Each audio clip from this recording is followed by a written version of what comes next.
Hello students, welcome back to my channel.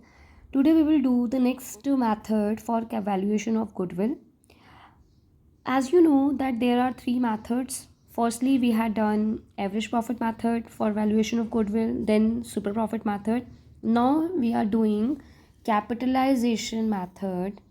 Capitalization method, under this method goodwill can be calculated two ways. इसको दो ways में हम calculate कर सकते हैं. जैसे हमने एवरेज प्रॉफिट्स के से हमने गुडविल कैलकुलेट की थी, यहाँ पर by capitalising the average profits को कैपिटलाइज करके फिर हम गुडविल की कैलकुलेशन करेंगे. और एक हम कर सकते हैं by capitalising the super profits को कैपिटलाइजिंग करके. तो पहले हम देख लेते हैं capitalising the average profit method. Capitalisation of average profit method में first of all we calculate the average profits. जैसे हम एवरेज प्रॉफिट निकालते हैं वैसे एवरेज प्रॉफिट निकालेंगे. And then we assess the capital needed for earning such average profits on the basis of normal rate of return.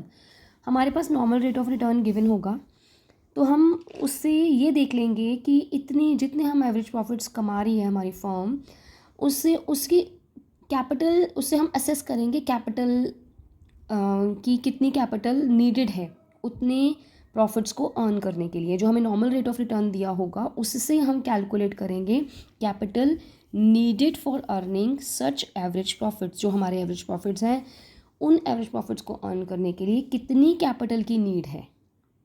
निकालने के बाद जो हमारी कैपिटल आ जाएगी इसको बोलेंगे हम capitalize value of average profits. Capitalize value average profit से जो कैपिटल आएगी उसको हम बोलेंगे capitalized value of average profits.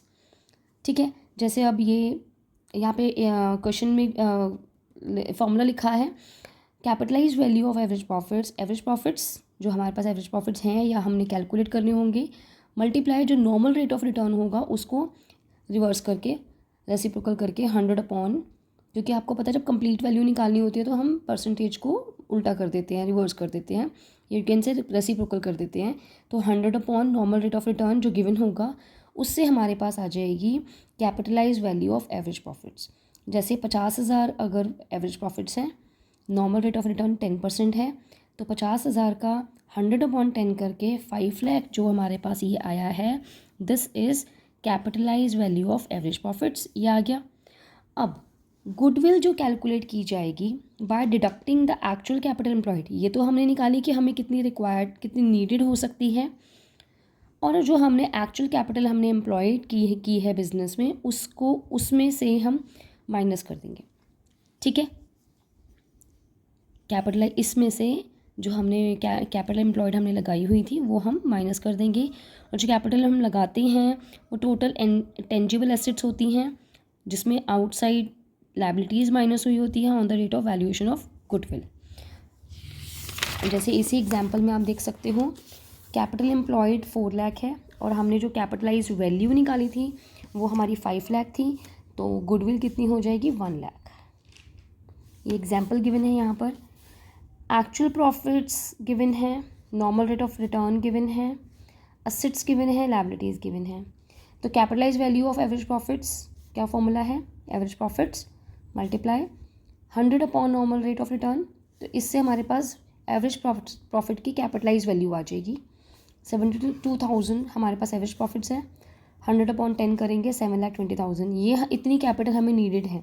मतलब अगर हमारी फर्म्स इतने एवरेज प्रॉफिट अर्न कर रही है तो हमारे फर्म में इतनी कैपिटल नीडेड है.